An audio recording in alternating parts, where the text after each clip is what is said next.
Yes, great. Looks like we're live. So welcome everybody. Welcome to this event organized by Dealroom and Sifted. Really happy to be able to present to everybody from a remote location. Everything seems to work. I'll let you guess in the comments where I am. And today I'm going to talk about corporate innovation. I have a presentation that I'm going to go through in the next 10 to 15 minutes. After that, Maya from Sifted is going to take over, and she has an amazing panel to talk. But first, I'm going to kind of set the scene and give some provocative ideas that we can talk about in the rest of the session. So let me just share my screen.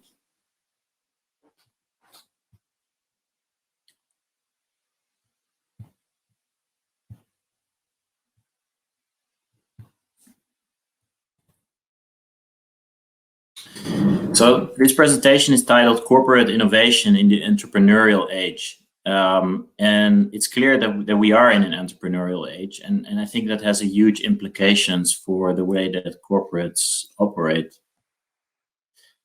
So this is a co-production between Dealroom and Sifted. We have created a joint venture. For those of you that don't know, it's a 2-year project, and we're already in the 2nd year. It's aimed at facilitating an informed conversation and collaboration between European tech ecosystems, VC, venture capital investors, but also people from the government and corporates and entrepreneurs, of course. And if you want to learn more about it, visit europeanstartups.co. And there's a bunch of reports there, past events that we have done, and lots of data. There's also access to a free data platform. So please do check that out. This presentation that I'm giving now will be made available as well. It might take a week or 2, but it will be available. So talking about corporate innovation in the entrepreneurial age, I have 3 segments. So first one is about the digital economy, then the entrepreneurial age, and ending with what that means for corporate venture capital and innovation. So we're in a digital economy, clearly, and we're in a tech boom. It's hard to miss. So we've crunched some numbers on the Dealroom platform. And if you look at all the tech companies combined, they've now reached a combined value of $35 trillion, of which about 24 trillion is from the US. And this is a combination of private and public companies. So it includes even older companies like Intel and Apple, Microsoft, also Amazon, but also newer cohorts of startups, both public and private. Although the vast majority of all this is public. The Nasdaq alone, for example, is already worth around 19 trillion. But you see the green stack, that's European tech companies, and China, rest of Asia, rest of the world, adding up to 35 trillion. So huge numbers. And indeed, technology is now eclipsing all other sectors. So if you add up all the equities of technology stocks, it's by far the biggest sector, followed by financials and then healthcare, consumer products, industrials. And it wasn't always like that. But if you look a bit further back, so back to 1900, rail was actually the biggest sector, and later airlines. And those were also tech in a way, at least the way that I see it. So in a way, tech has always been there, and it's always been a major driver for business. That's almost the definition of tech, is like the application of science for business. And that's always going to drive things forward. So what's new? Is it really so special, this age that we're in? Well, so actually technology, what's changing is it's not a sector anymore. Technology is now cutting through all sectors. It's creating new user experiences, mostly software driven, for increasingly large markets. It started with things like media, things like Spotify, fashion, so e-commerce. Travel was a market that went online very early on.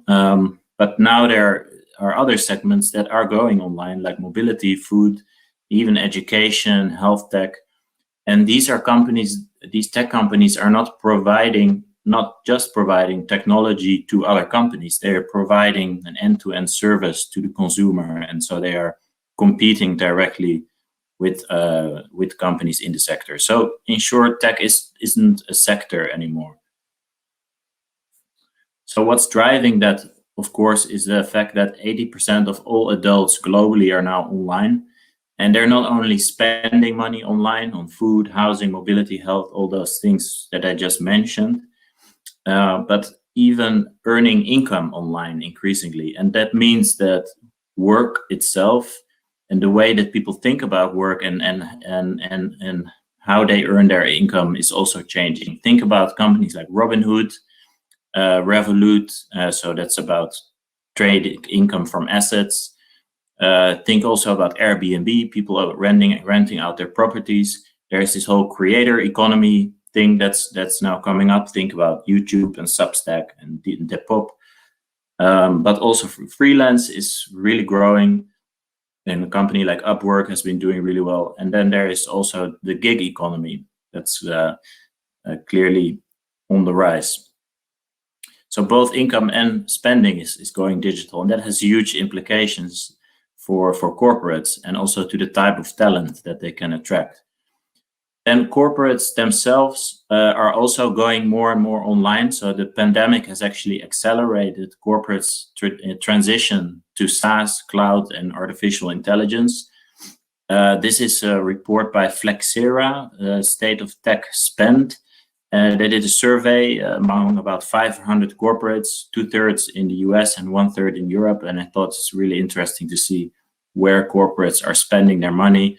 And on the right, you can see that the expected change in vendor spend is mainly going to Microsoft Azure, Microsoft SaaS, AWS, from Amazon, Salesforce, Google. So those are companies that are mostly benefiting from that shift. And so all of that has resulted in giant tech companies being formed, mostly VC-backed tech companies from the US.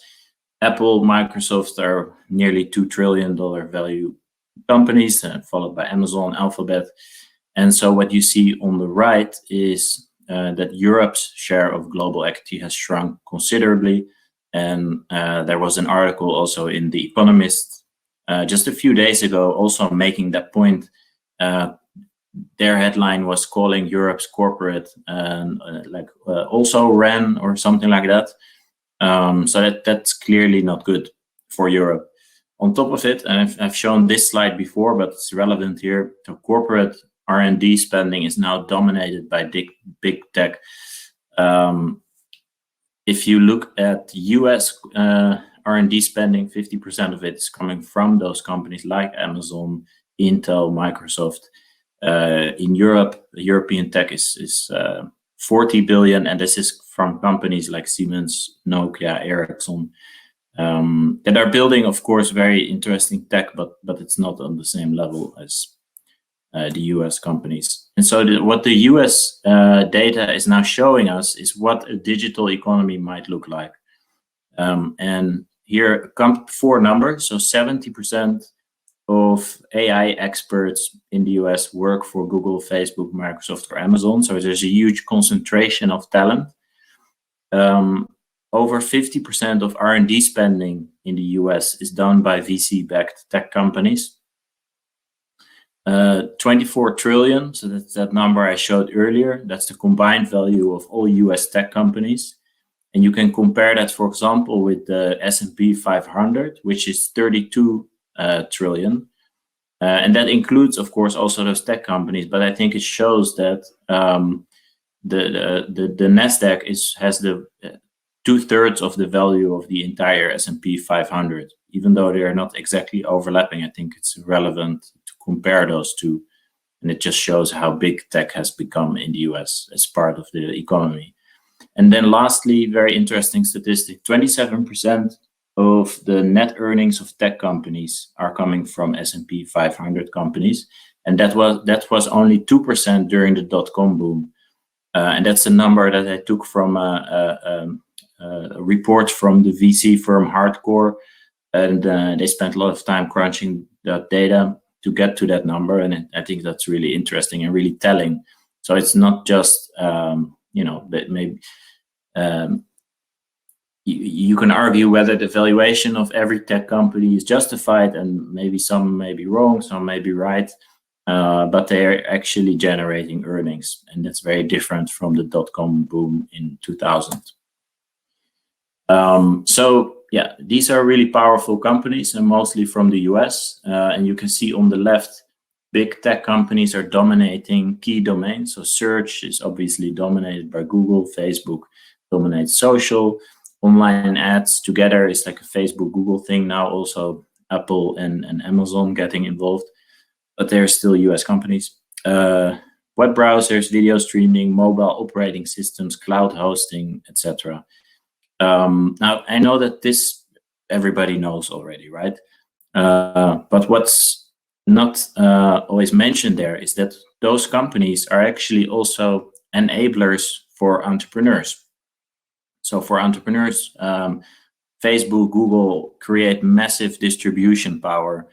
They create income also, and they create a scalable infrastructure. So the whole reason that we're saying it's become much easier to scale and to start and scale a startup is actually because of those companies also, because they exist. So it's really a double-edged sword, and in fact, if you look at the kind of economic dynamism, it's increasing. So yeah, there is concentration in tech. I think it's inherent to tech that big companies are being formed. But what you see on the left is that the mortality risk of companies has increased, and that this mortality risks is the highest actually for IT companies. So that's the green line. So yeah, they're powerful companies, but that doesn't mean they are monopolies in the traditional sense. And if you look at the S&P 500, the companies in there keep getting younger. So economic dynamism is up. There is a huge level playing field actually being created.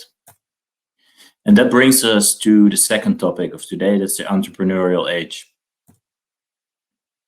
So this is, I think, a really cool slide. It shows again the total value of tech companies combined globally. So it's the same 35 trillion, but this time not by country but by cohort. So you can see that bottom gray stack are companies from before 1990 that include Intel, HP, IBM, Microsoft, Apple, etc. So that's a big chunk, adding up to something like 7.5 trillion. But then in 1990, you got the internet companies, so Amazon, and then in the next stack also eBay and Google, Alibaba, Booking, JD.com.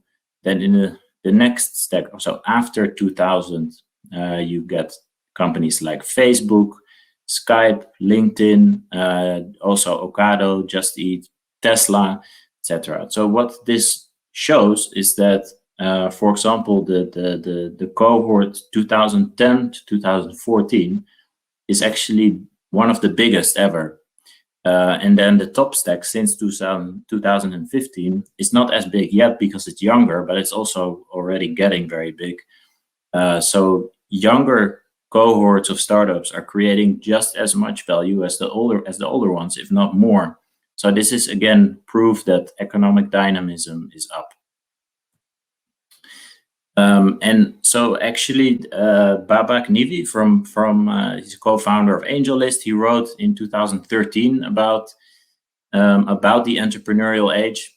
And he was saying like physics and information are being replaced by entrepreneurship, and scale is now available as a service. So in the past, scale was so difficult that organizations, big corporates, for example, with mediocre products but with excellent distribution could win. And scale is now available as a service. Think about AWS, Facebook for distribution, and Foxconn for manufacturing. And that's exactly what's happening. So there's an explosion of unicorns globally.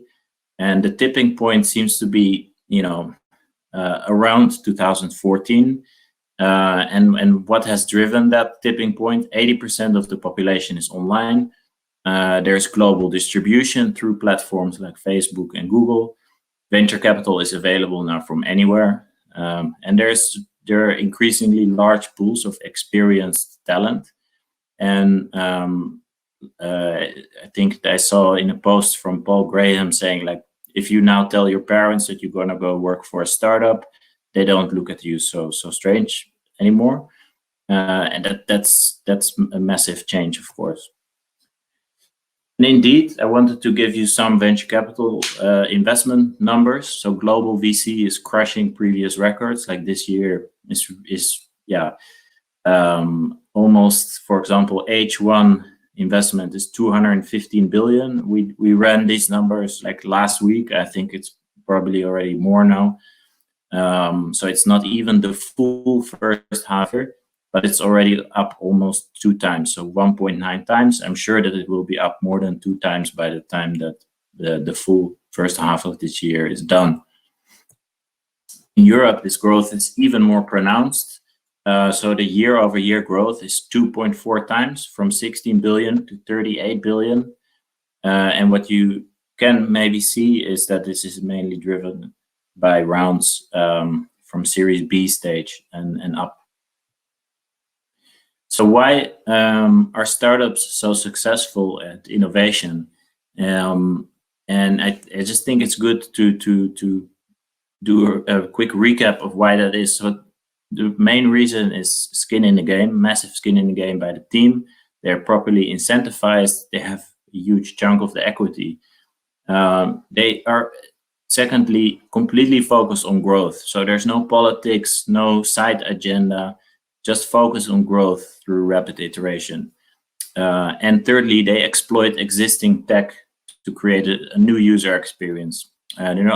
Startups are not necessarily interested in creating new technology per se, unless they have to.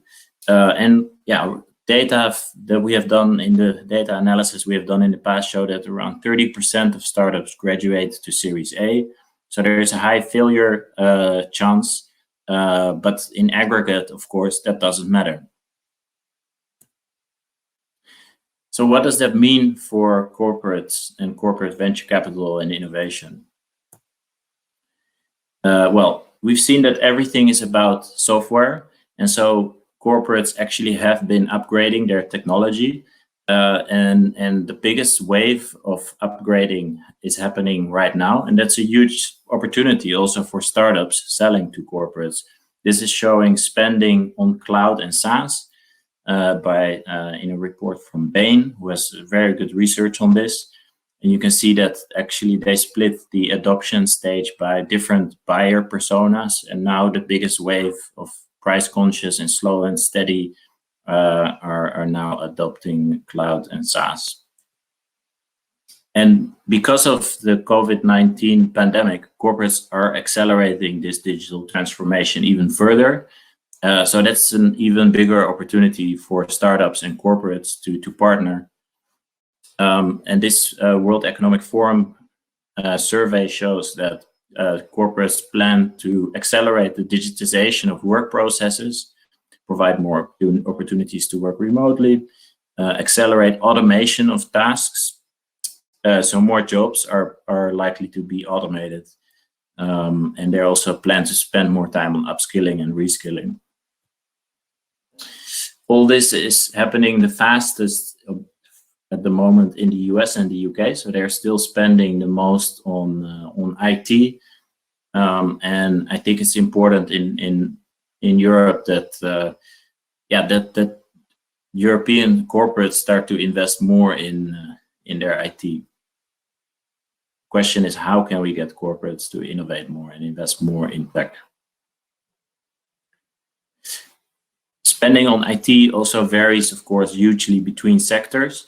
So banking, education, maybe surprisingly, and software companies themselves invest and spend the most on IT, whereas retail, food and beverage, chemicals, energy sectors, utilities, they spend the least. So that's so far all about kind of internal innovation by corporates, and like looking at, okay, how much are they spending on upgrading their software? But today's most successful companies and most successful corporates have undergone major transformations through external innovation. So this matrix shows on the left tech companies, on the right non-tech companies, and kind of divided by, have they strengthened their core, have they repositioned or extended outside? And for example, companies like Facebook, they have made brilliant acquisitions, of course. Think about Instagram and WhatsApp. So they've been able to strengthen their core. Salesforce is the same thing. Tencent is doing non-stop acquisitions in gaming. They're really consolidating the gaming space. And Google has done that as well through really clever acquisitions, such as OneClick, or what is it? Sorry, DoubleClick and Android.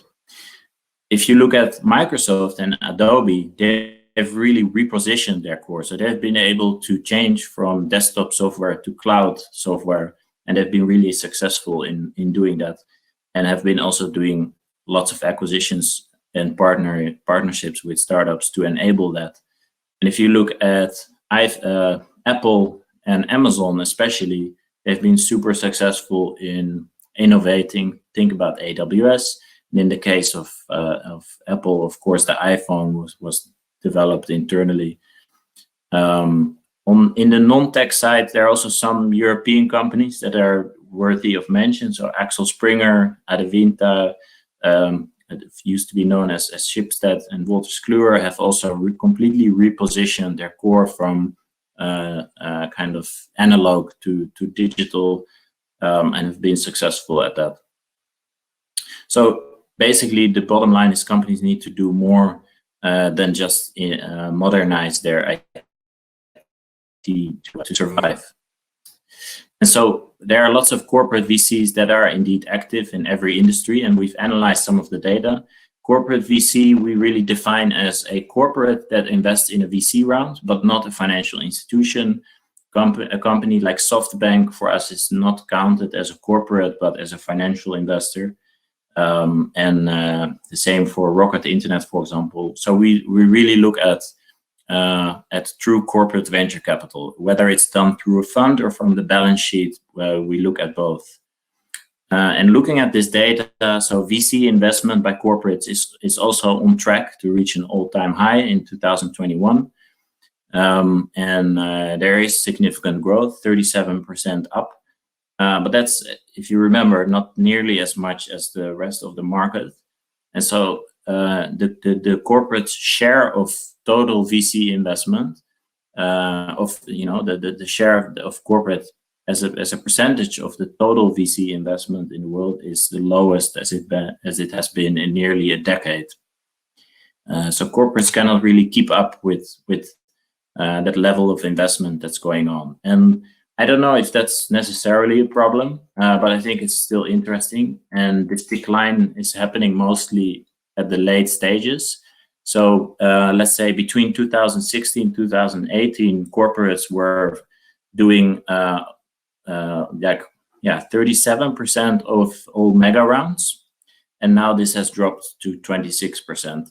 And that's, of course, because of new investor types like SoftBank and Tiger and other crossover investors that are much more active in those mega rounds. That said, global corporates are increasingly investing in European startups. So that is up significantly. So I think that is a positive. It's clear that corporates have been discovering European startups as being highly attractive.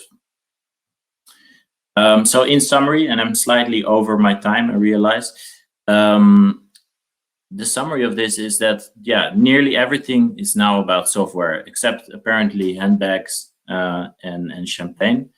So distribution is becoming more and more a commodity. Competition is about entrepreneurship. Thirdly, talent is flocking to startups, and startups are being built from anywhere.